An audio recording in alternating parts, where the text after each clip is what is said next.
जी, अस्सलाम वालेकुम। उम्मीद है कि आप तमाम दोस्त खैरियत से होंगे और आज का दिन भी ट्रेडिंग के हवाले से अच्छा गुज़रा होगा। मार्केट भी छुट्टी पर जाने के मूड में है। 2000 पॉइंट्स जो हैं वो आज मार्केट ने लूज़ किए। वॉल्यूम्स नहीं थे आज मार्केट में। अगर हम छुट्टी से 1 दिन पहले की बात करें, उस दिन भी वॉल्यूम को ख़ास नहीं थे। दुनिया में क्रिसमस की छुट्टियाँ हैं, न्यू ईयर की छुट्टियाँ हैं, तो गोरा तो यकीनन इस वक़्त जो है वो छुट्टियाँ गुज़ारने में मसरूफ़ है। और लोकल सिर्फ काम जो है वो चल रहा है। तो 2000 पॉइंट्स जो हैं वो आज मार्केट ने लूज़ किए। देखें, इस वक़्त जो सिचुएशन है उसमें बेहतर ये है कि ईयर क्लोजिंग का इंतज़ार कर लिया जाए। ईयर क्लोजिंग से मुराद ये है कि जनवरी में काम किया जाए तो वो ज़्यादा बेहतर है। लेकिन अगर आप स्क्रीन के आगे बैठ सकते हैं और चीज़ों को इवैल्यूएट कर सकते हैं, तो यकीनन ट्रेड लेने में कोई मज़ायका नहीं है। लेकिन कहीं भी अगर आपको थोड़ा-सा भी लगता है कि आप पूरा वक़्त नहीं दे सकते, तो बेहतर ये है कि अभी थोड़ा आराम किया जाए। आगे चल के मज़ीद इंशाअल्लाह इस पर बात करने की कोशिश करते हैं। 2000 पॉइंट्स की कमी के साथ अगर हम सर्किट ब्रेकर की बात करें, तो आज भी 13 कंपनीज़ जो हैं वो अपर कैप हैं। जिसमें चकवाल स्पिनिंग, उसके साथ डीएफएमएल का वॉल्यूम ठीक है, चकवाल स्पिनिंग का ठीक है, जीसीआईएल का ठीक है।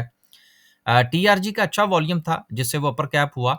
ये चारों कंपनीज़ जो हैं वो हमारी रिकमेंडेशन में मौजूद थी। चकवाल स्पिनिंग आज सुबह हमने बाय किया, डीएफएमएल जो है ये पुरानी बाइंग थी हमारी।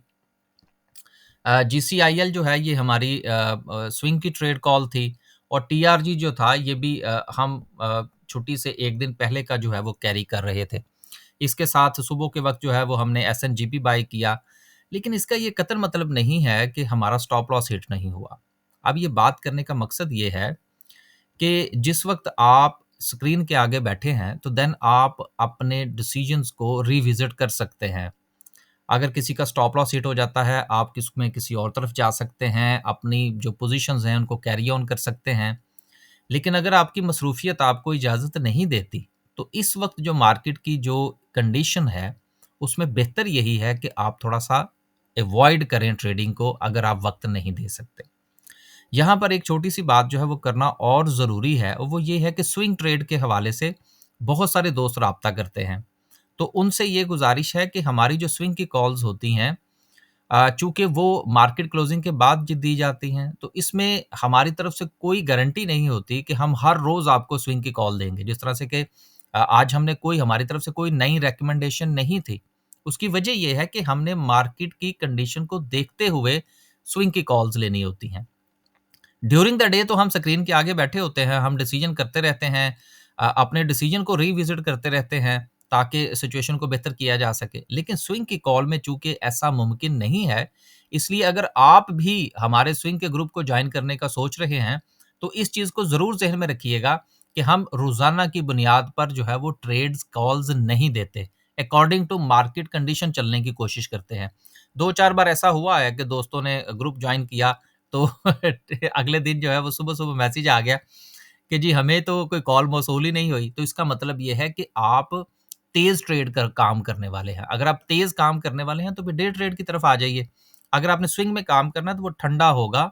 उसमें हो सकता है आपको 4 दिन के बाद कॉल मिले और ये भी हो सकता है कि 1 दिन में 4 कॉल्स मिले। तो ये चीज़ें आप ज़रूर ज़हन में रखिए। आगे चलते हैं जी और लोअर कैप की बात करते हैं। लोअर कैप में कोई काबिल ज़िक्र कंपनी नहीं है। बात करते हैं सेक्टर वाइज़ कि आज किस सेक्टर ने सबसे ज़्यादा जो है वो नुकसान पहुँचाया। तो sector wise oil and gas है, फिर उसके बाद सीमेंट है, फर्टिलाइज़र है। बड़े सेक्टर्स जितने भी हैं, वो सारे ही हमें डिक्लाइन का शिकार नज़र आ रहे हैं। देखिए, इस वक़्त जो है, मार्केट से ट्रेड निकालना बड़ा मुश्किल काम है। लेकिन अहम चीज़ ये है कि आप अगर ट्रेड ले रहे हैं, तो 3 चीज़ें जो है वो आप ज़रूर ज़हन में रखिएगा। मैं इसको थोड़ा-सा जो है वो डिफ़ाइन कर देता हूँ। एक चीज़ है आप स्विंग ट्रेड करते हैं। दूसरा है कि आप रोज़ाना की बुनियाद पर चीज़ों को देखते हैं और तीसरा ये है कि आप इन्वेस्टर हैं। अब सबसे पहले आप डिफ़ाइन कर लीजिए कि आप किस कैटेगरी में फ़ॉल करते हैं। अगर आप डे वाली कैटेगरी में फ़ॉल करते हैं जिसमें हम रोज़ाना की बुनियाद पर काम कर रहे हैं, अब इसमें क्या फ़ायदा क्या है, नुकसान क्या है? फ़ायदा ये है कि फ़र्ज़ करें आज हमने एक शेयर खरीदा, उसका स्टॉप लॉस हिट हो गया। फ़र्ज़ करें हमने ₹100 का खरीदा या 101 का खरीदा और ₹100 का हमने उसका स्टॉप लॉस रखा, ₹1 का स्टॉप लॉस हिट हुआ, फाइन। आपका पैसा आपके हाथ में, अब उसके बाद मार्केट अगर 5,000 पॉइंट्स भी निकाल देती है तो वी डोंट केयर, क्योंकि हमने अपना काम जो है वो अपनी स्ट्रेटेजी के मुताबिक करना है। इसी तरह से अगर आप स्विंग ट्रेडर हैं, देन आपकी कैलकुलेशन होगी रिस्क एंड रिवॉर्ड की। इसी तरह से अगर आप इन्वेस्टर हैं तो आपको पता होगा कि आपने कैसे काम करना है। लेकिन अभी तक अगर आप कंफ्यूज हैं कि आप इन तीनों में से किस कैटेगरी में फॉल करते हैं, तो बेहतर यह है कि पहले डिसाइड करें और मार्केट से ये चंद दिन दूर रहिए। नहीं तो होगा क्या कि बहुत सारे शेयर्स जो हैं, क्योंकि मैसेजेस तो हमें आते हैं, वो ऊपर वाली सतह पर जो है वो खरीद के बैठे हुए हैं लोग, और वो इस इंतजार में है कि दोबारा कभी मार्केट उसके ऊपर जाएगी तो फिर हम उसको सेल करेंगे।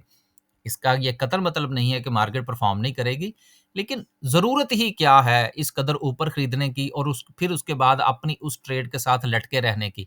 इसका मतलब ये है कि आपकी स्ट्रैटेजी नहीं है। स्ट्रैटेजी बनाइए, फिर मार्केट में काम कीजिए। ये ना हो कि जिस तरह से कि लोग जो है वो साल हर साल से शेयर्स खरीद कर बैठे थे और आज कहीं जाके वो लेवल्स वापस आए हैं, तो कहीं कल को आपके साथ ये दोबारा ना हो। यही स्टॉक मार्केट है, आपको इसको अंडरस्टैंड करना होगा। गुडी-गुडी कुछ नहीं होता कि आप खरीदेंगे और अब फिर वो आप लखपति और करोड़पति हो जाएँगे, ऐसा कुछ नहीं है। रियलिटी जो है उसको आप फेस करें, हकीकत की दुनिया में रहें, रिस्क एंड रिवॉर्ड के साथ चलें और अपनी जो भी स्ट्रैटेजी है उसके ऊपर पूरी तरह कारबंद रहें। आगे चलते हैं जी। आगे चलते हैं, थोड़ा-सा मज़ीद जो है वो अपनी कंपनी की जो है वो हम एडवर्टाइज़मेंट कर लें। बिगिनर प्लस इन्वेस्टर का जो हमारा ट्रेनिंग सेशन है जी, ये 5 दिन इसमें बाकी हैं रजिस्ट्रेशन में। अगर आप करवाना चाहते हैं तो ज़रूर करवाइए। अ, ये 2 नंबर्स हैं जी आपके सामने। अब ये हमारी एसएनजीपी की थी। इसमें से कुछ 3-4 रुपए मिल गए, कुछ जीजीएल में से मिल गए। टीआरजी जो है वो कैप हो गया बाद में। तो ये चलेगा सिलसिला अब इस तरह से। ये 2 नंबर्स हैं जी, दोनों के दोनों आपके सामने हैं। अगर आप ग्रुप जॉइन करना चाहते हैं, स्टॉक मार्केट में अकाउंट ओपन करवाना चाहते हैं, अपना पोर्टफोलियो डिस्कस करना चाहते हैं या ट्रेनिंग सेशन में अपनी एनरोलमेंट करवाना चाहते हैं, तो आप इसमें से किसी भी नंबर पर राब्ता कीजिए और अपनी रजिस्ट्रेशन करवा लीजिए। अब चलते हैं जी आगे। खबरें हैं जी। सबसे पहली खबर जो है वो थट्टा सीमेंट के हवाले से है। ये हमने पहले भी पढ़ी थी। अब ये दोबारा खबर जो है वो सामने आई है कि थट्टा सीमेंट जो है ये थट्टा पावर के 26% जो है वो एक्वायर करने जा रहा है। इस वक्त प्रॉफिट में है कंपनी और वैसे भी ठकाठक चल रही थी, लेकिन ये कोई ज़रूरी नहीं होता कि आपने किसी शेयर को टॉप पे जाके खरीदना है। अगर आपने टॉप पे खरीदना है तो फिर इन्वेस्टर पॉइंट ऑफ व्यू से ना खरीदें या स्विंग के पॉइंट ऑफ व्यू से ना खरीदें। किसी भी चले, मैं इसको थोड़ा-सा अमेंड कर देता हूँ अपने बयान को, किसी भी पॉइंट ऑफ व्यू से खरीदें, अपने रिस्क एंड रिवॉर्ड को, बल्कि रिवार्ड तो आप छोड़ दें, रिस्क को कैलकुलेट ज़रूर कीजिएगा। क्योंकि स्टॉक मार्केट में मैं अक्सर अपनी वीडियो में एक बात कहता हूँ कि आपको पता होना चाहिए आपने मार्केट को कितने पैसे देने हैं। अब मिसाल के तौर पर हमने टीआरजी खरीदा, हमने चकवाल स्पिनिंग खरीदा या हमने कोई और शेयर खरीदा, हमने पहले उसका स्टॉप लॉस आइडेंटिफाई किया कि भाई इतने पैसे हमने मार्केट को देने हैं। अगर वो मार्केट हमसे ले लेती है तो हम दे के साइड पे हो जाएँगे, और अगर वो हम मार्केट हमसे नहीं लेती तो फिर हमारी बारी है, फिर हम मार्केट का इंतज़ार करेंगे और आज वो कैप हो गया। ये चीज़ें अंडरस्टैंड कीजिए। मार्केट को आपने कितने पैसे देने हैं ये सोचिए, उस मार्केट से लेने कितने हैं ये मार्केट पर छोड़ दीजिए।